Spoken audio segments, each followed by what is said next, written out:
say that I do totally support St. George. It's worked quite well in Central. It's worked well in Zachary. We tried to do it in Baker. That's where I grew up, but we kind of started late, didn't get moving as fast, and the federal courts kind of got in our way. And that's another thing we need to address.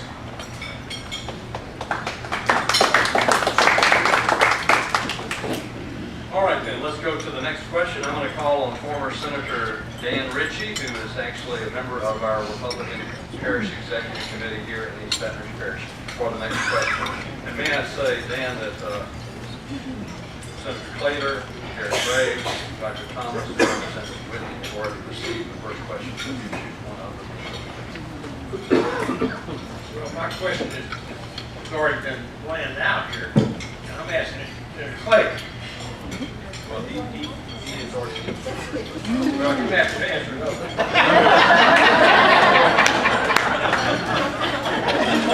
Senator Claytor. No, wait. We're going to have a question to each of the others. I'm sure he'll get up and answer your question, but you have to address it to someone else. Well, that's all I've got. My question is that. Pick somebody. Someone else is killing you.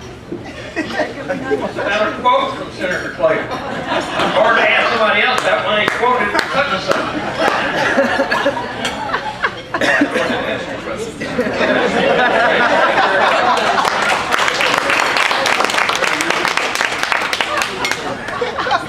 Claytor, in early December, you confirmed you were running for this office. Yeah.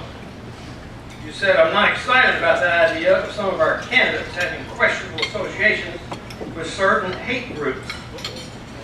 You were pertaining to Tony Perkins, social conservative icon in America. You went on to say that I don't want Louisiana, this is a quote from the big thing, I don't want Louisiana to become the focus of the national media because we have extremists running for a particular office. And you thought Tony Perkins was running for that office. My question is, calling Tony Perkins an extremist, referring to the Family Research Council as a hate group, do you still stand by those comments? Okay, first of all, I had some issue with the way that the story was presented, and the reporter that wrote the story is no longer a member of that newspaper, and I discussed it with her. But I do stand by the idea that I don't want this race to become a race that is powered by personalities alone.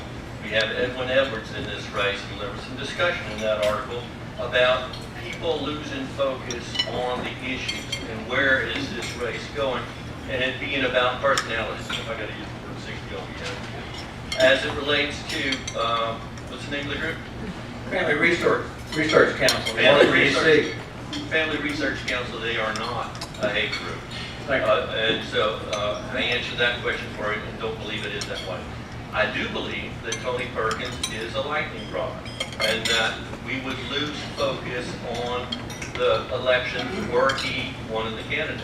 And so I do stand by the quote of, I want the election to be about Louisiana issues, not about personality. You think he's an extremist? No, I don't believe he's an extremist, but I don't believe that he represents the point of view of the majority of the people in Louisiana. So you were misquoted? You were misquoted in this article? You called him an extremist? Yes. Do you have any other questions while I'm here? Let me just say that we are off track. Because we are supposed to be addressing policy issues, and we're going to keep it to policy issues. So let's go to our next question, which is going to be Cecil Kavanaugh. Cecil, are you here? Who is chairman of the Tea Party of Louisiana.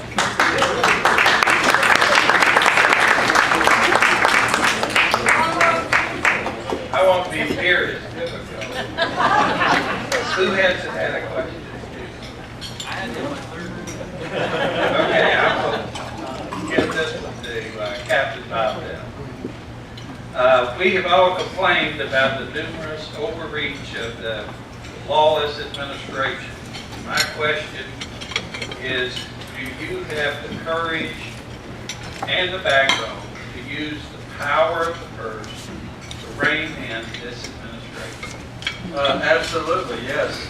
But let me just say, that's not going to work unless you're willing to also consider impeachment.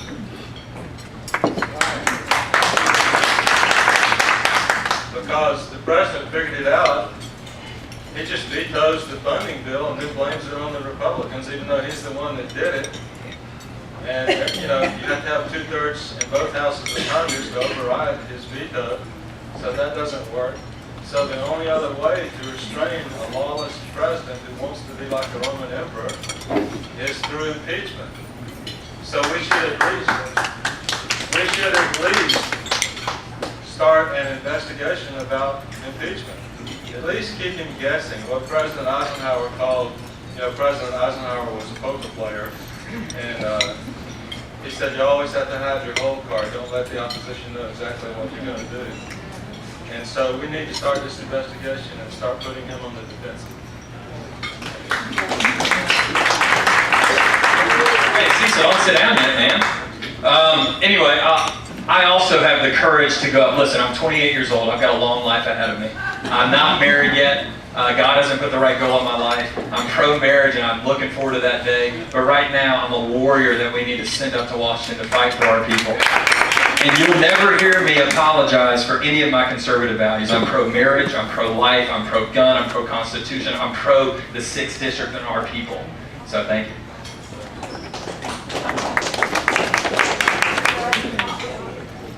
Cecil, thanks for the question. If you followed the legislature, you saw that in Finance Committee frequently, I was the only vote against things that occurred. When the budget came out and we had the amendments that were in there, I asked the question, you mean we're going to fund racetracks over the disabled community? And stood up for those folks, and I am battle-tested on that issue. So I don't worry much about my ability to stand up to whoever it is and answer the question and bring the issue to the forefront. Thank you. Thank you, Cecil Kavanaugh. EBRP, Louisiana. Cecil, not only do I have the courage to do what I've done, I've done it with members of the President's cabinet, both under President Obama and under President Bush. Call them down here to show them firsthand the problems with their overreach, with their growth of government, and the fundamental problems it causes us in our ability to properly run government here in Louisiana, to properly allow our citizens the freedoms that they deserve. When you look at the fact that President Obama had to waive his own Obamacare laws because they were so absurd, that's wrong. We need to make them absolutely comply. We need to make Congress comply with Obamacare and not waive themselves out of that health care mandate. We need we need to force them to comply with immigration laws. I don't know how you possibly enforce immigration policy with the porous border we have between two countries. It's one country without some type of structured gate in between us and Mexico. We've got to put that in place so we can exercise our immigration laws here in the United States.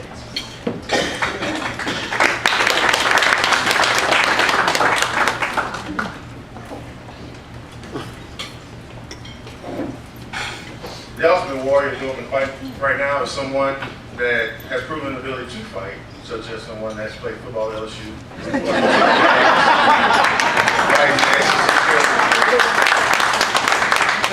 But not only the ability to fight, but the ability to strategize. Because we have people that they're playing chess. They're playing chess, not checkers.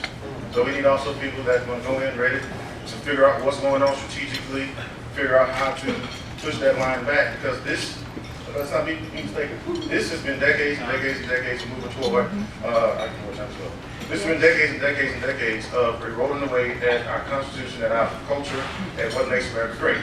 So we need to have strategic folks and folks that can fight, and I'm one of them.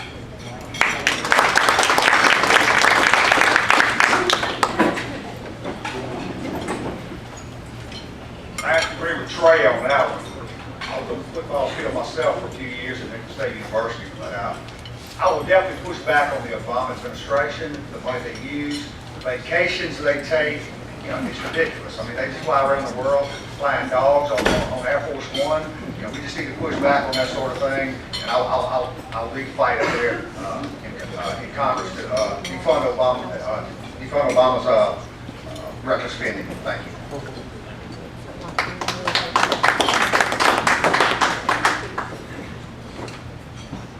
So part of the problem is that we don't just need to fight back against the administration. We have to fight back against the media. The media defines the argument now because Republicans allow them to do it. We need people who will not allow the media to define their language, who will not fight on false premises, and that will redefine the argument through the media, because that's really where the public gets, that's where public opinion is developed. So it's not just about fighting the administration. It's about people that understand how to redefine the language and make the media adhere to them rather than adhering to the media. Thanks. You know what? Something a lot of people don't know about me is that I actually went out to Pepperdine for 2 years and got an MBA and a Master of Public Policy. During the Master of Public Policy, I had the great opportunity to read the Federalist Papers. And in Federalist 58, Madison said, he talked about the non-delegation doctrine. Okay, and basically what that, you know, we got to get Congress to actually retain its power and have its power. Congress keeps throwing its power left and right to all these bureaucratic agencies. It's time to bring the power back to Congress. Congress has the power to do a lot more than it's doing right now.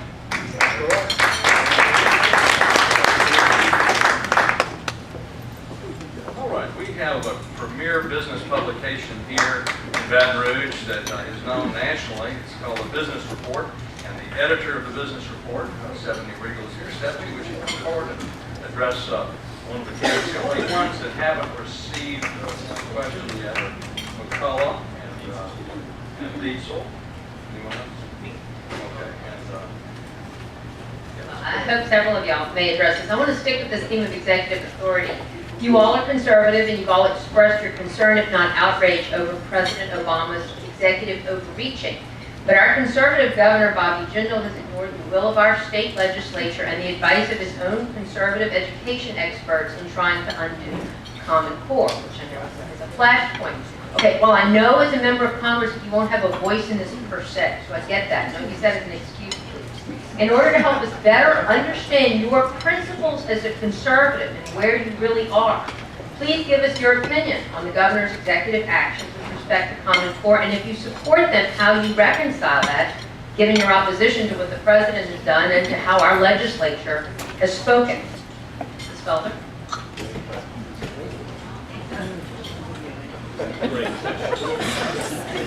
So,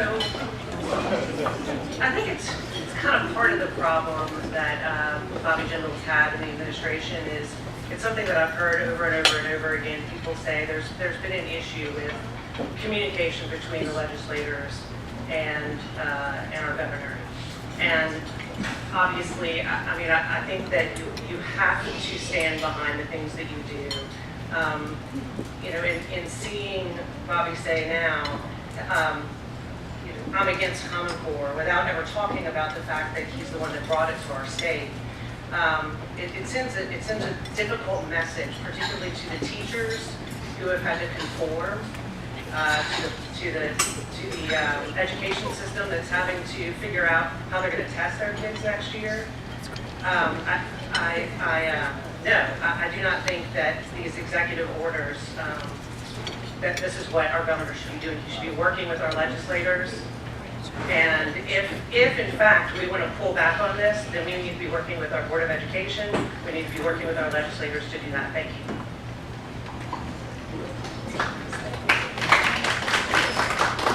Well, first, education is not a federal policy. It's a local issue. Okay? So let's just clear that up. We've tried this time and time again. I remember in the 90s, President Clinton had the Goals 2000 initiative. We just covered these 8 points. What happened to that by 2000? Okay, now listen, back in 1983, President Reagan came out with a report called A Nation at Risk. Well, unfortunately, look, we're still a nation at risk, and it's getting worse. And that's because the federal government keeps sticking its nose in education, which is a local issue.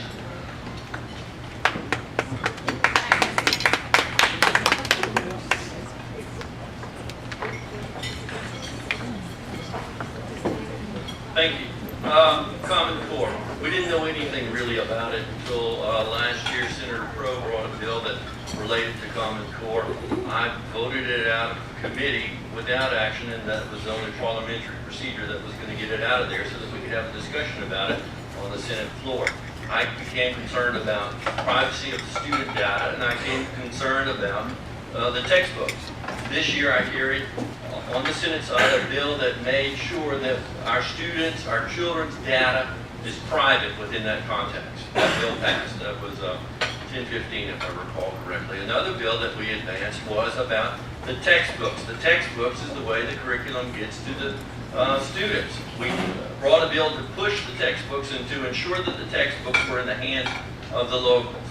But as far as standards are concerned, I don't believe anybody in Louisiana is afraid of high standards. I think we're all for high standards for our children. As long as we continue to increase the height of the bar, our kids will continue to clear it. Thank you. Okay, but wait, I'm sorry. I asked a question, not what your education policy was, but just how you could reconcile our governor's actions given your position on overreaching executive authority, and how as a conservative your principles are. That was my question, so I just, y'all understand. Well, and I understood your question to be just that, because of course, as one articulated the concerns of local control and local autonomy in education. I mean, I champion that, and I'm pretty sure everybody can articulate those same concerns. But the primary concern here is that on the federal level, the executive overreach issue is when it deals with things that are unconstitutional in terms of our checks and balances. The president now is making moves and taking powers that undermine our constitutional rights and our constitutional privileges. I go back to President Lincoln, and a lot of people will say that that was a very big power grab, but he was defending a constitutional principle of life and liberty. So when the president is doing those things and it doesn't apply those constitutional principles, that's our problem. And when the governor, if he's arguing that this is going to protect states' rights, it's something that is constitutional, you can argue that that's similar to what Lincoln did. But again, people mistakenly try to take that example and then undermine the Constitution, try to take us and fundamentally change our country, and that's the problem with the president's overreach executive power. And that's how I reconcile that.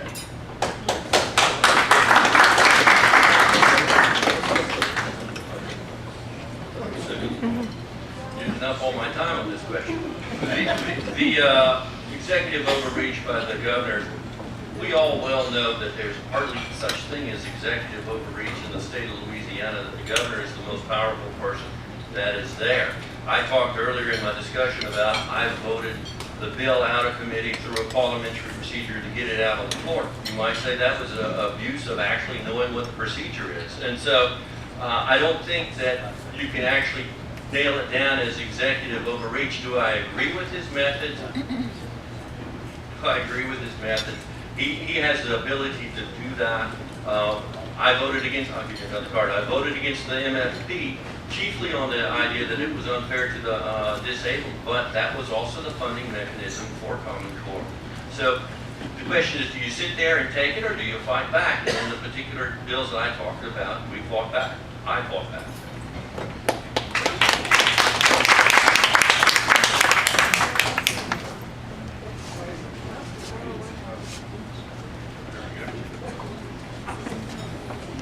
But I'm not sure that the governor is overreaching. I think that by Administrative Procedure Act allowed him to do exactly what he was doing. I think that Bessie had passed the Common Core part of the curriculum for PARCC testing, and the governor acted within 30 days. And I think that he had that so that he could actually appeal the PARCC testing. And as far as the Common Core, the state legislators never really voted on Common Core. It was something that was already decided, and that the standards themselves are not part of the federal curriculum. So the federal government does not have the right to set curriculum. So I totally support the governor in Common Core. Getting at the state of Louisiana out of Common Core, I think is what we need to do. I think that the federal government has no place for education. Quite frankly, I'd like to abolish the Department of Education on the federal level. I think that education needs to be local, and I think that it needs to be in the hands of the local government, the schools, and then our principals. It has to be close to the parishes and the state of Louisiana. Thank you.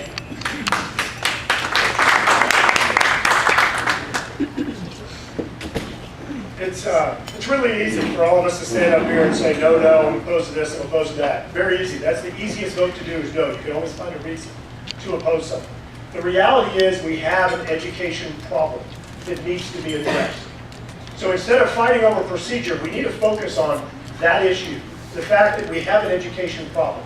There is not a person in this room that would oppose more stringent standards, a higher proficiency of our students. Let's focus on that common denominator, and let's make progress locally toward that objective, and improving our schools, improving the proficiency of our students here in Louisiana.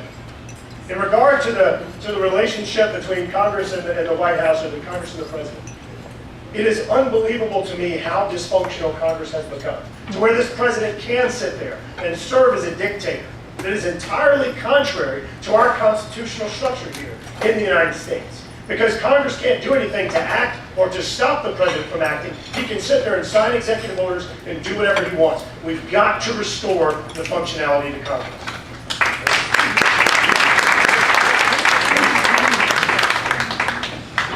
I don't know what you read online, there's so much, but every day I read the hayride.com, and we have the editor of the Hayride here to ask a question, and that's Scott McKay.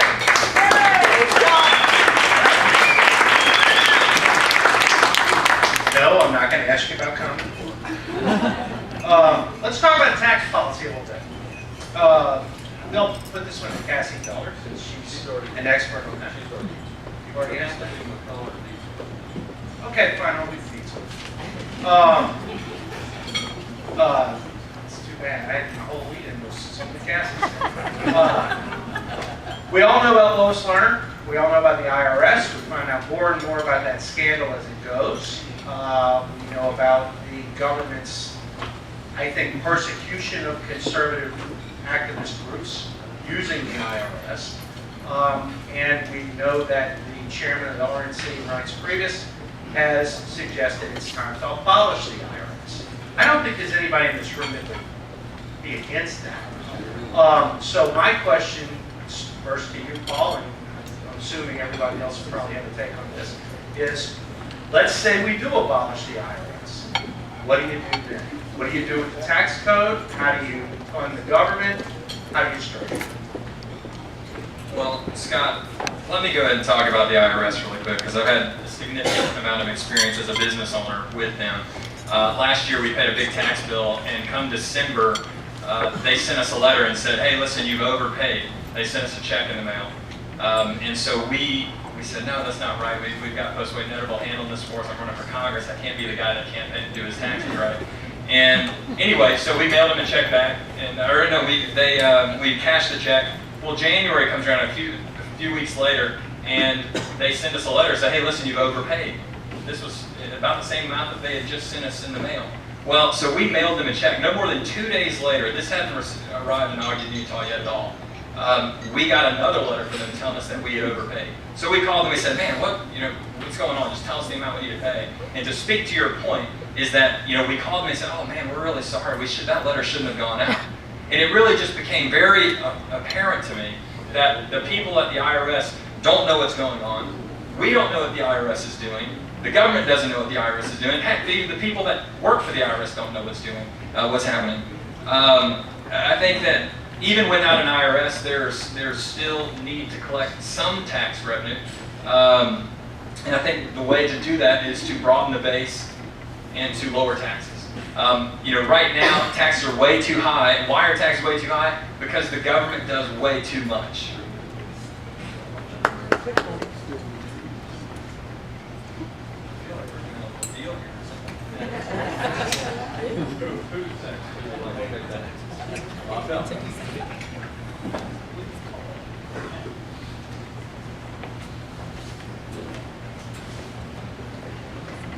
Well, we still have the issue of, if you do away with the Internal Revenue Service, which would be a great day of celebration, who collects the taxes? How do you get the taxes collected?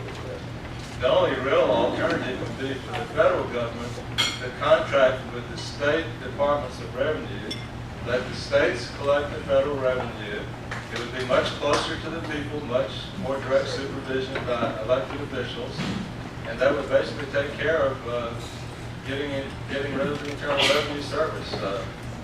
It would also help the states because it would generate some revenue that we get paid for collecting these federal taxes.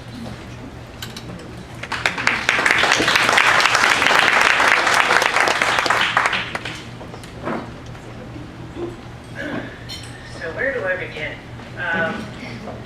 Repeal of the 16th Amendment, the income tax.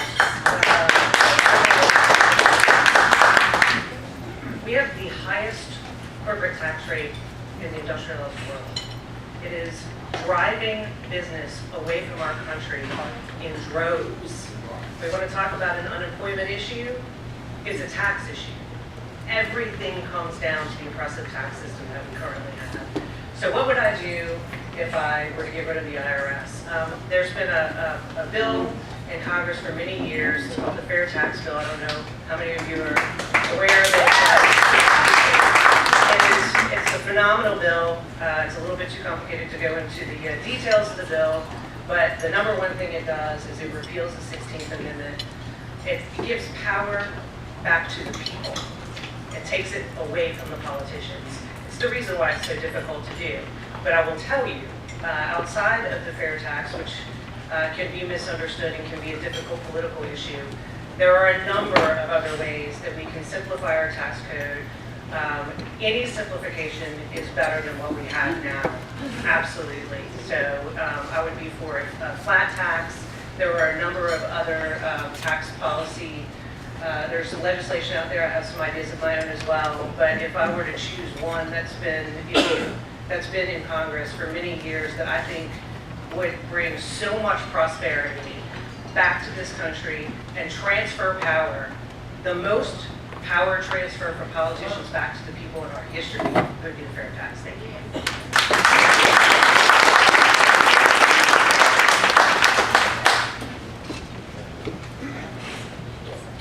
The first thing we need to do in tax policy is stop saying that how can we create a tax regime that's going to replace the current income stream.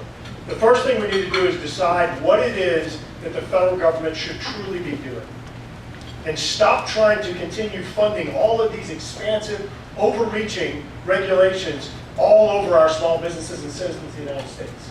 Cato Institute did a study that said every household, just to comply with federal regulations, costs them $15,000. Whether it's a consumption tax like a national retail sales tax that captures components of illegal transactions like drug deals and other illegal revenue streams and businesses. Or it's the flat tax that you can literally file your tax form on a note card and turn it in. And no offense, Cassie, but how great would it be if we didn't have to have tax attorneys? I think it's important that we first address the income of the federal government. Thank you.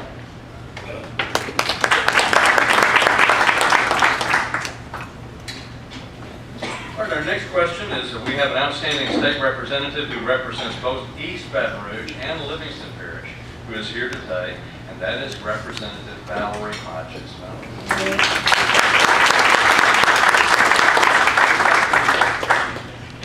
I think we have one candidate left.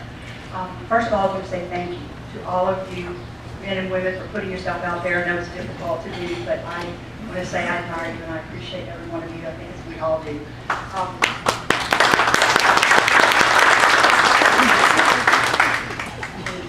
Also, I want to tell you, don't all trip over each other getting up here to answer this question.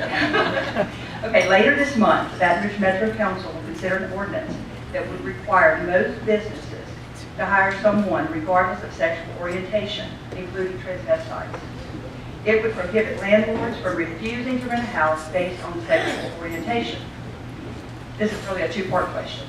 If such a proposed law came before you as an elected official, would you support it? And do you see such a law, if it were to pass, as an infringement on religious liberty?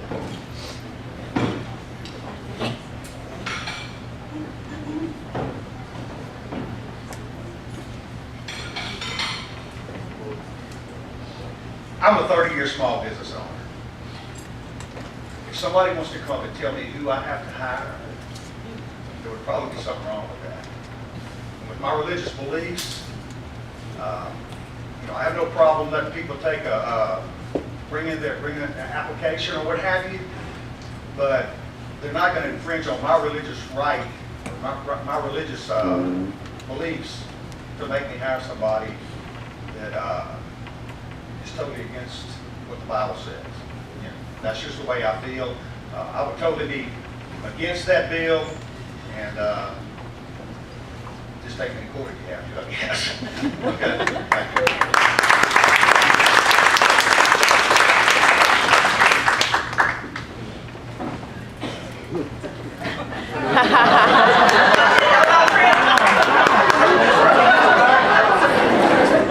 Representative Hodges, thank you. I think that the idea that you should establish a special status or elevate the status of a person who has a certain lifestyle, I think is fundamentally wrong and infringing upon our individual freedoms.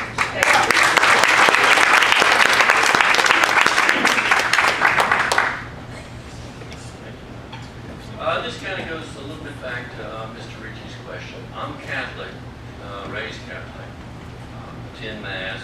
Before session starts, we meet with the bishop.